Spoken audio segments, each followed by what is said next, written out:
राम कुमार गौतम को बड़ा झटका।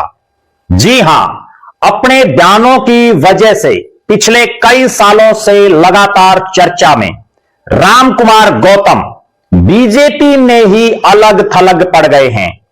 इस बार का उनका दिया गया बयान, भले ही उन्होंने माफी मांग ली हो, लेकिन उसके बावजूद उन पर भारी पड़ता जा रहा है।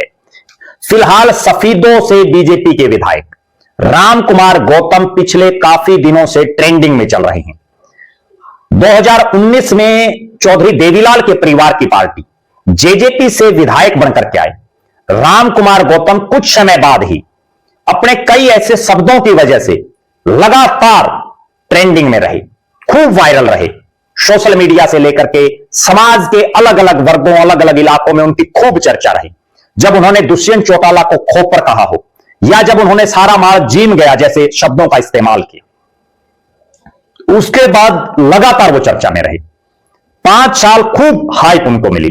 लेकिन अब जब वो बीजेपी की टिकट पर जींद जिले के सफीदों से जीते, तो उनका ही एक बयान, जिस पर उन्होंने माफी भी मांग ली है, और जिस बयान में उन्होंने किसी ना जाति का नाम लिया ना किसी व्यक्ति का नाम लिया, जिसमें उन्होंने स्पष्ट तौर पर कहा कि सालों से राज चला गया, नायब सैनिक क्यों बन गया, आगे भी आओगा थारा लागदार, बिगाड़ लियो के बिगाड़ोगे, उल्लू हरियाणा सबका है, सुसरा से लेकर के बटेऊ चूरमा खावा जैसे शब्दों का उन्होंने इस्तेमाल किया।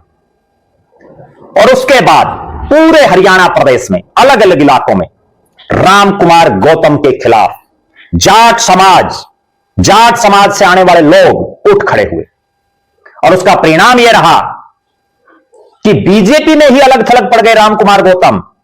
बीजेपी की सरकार हरियाणा में, मुख्यमंत्री बीजेपी के, प्रधानमंत्री देश के बीजेपी के, हरियाणा में 48 विधायक बीजेपी के, 5 सांसद लोकसभा में बीजेपी के, राज्यसभा में 4+1 यानी 5 बीजेपी या बीजेपी के समर्थित, और पता नहीं पन्ना प्रमुख से लेकर के और कितने पदाधिकारी बीजेपी के हरियाणा प्रदेश में।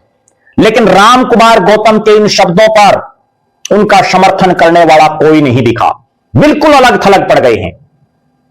किसी ने अब तक आगे आकर के यह नहीं बताया कि नायब सैनिक किसका लागदार है, कौन है वो साले जिनसे राज चला गया। ना राम कुमार गौतम ने यह बात बताई, ना बीजेपी के किसी नेता ने इस पर कोई बयानबाजी की। इससे बिल्कुल स्पष्ट हो गया है कि अपने बयानों के लिए अक्सर चर्चा में रहने वाले राम कुमार गौतम को यह बयान राजनीतिक तौर पर बड़े भारी पड़ते दिख रहे हैं। बहुत बड़ा झटका राम कुमार गौतम को है राजनीतिक तौर पर।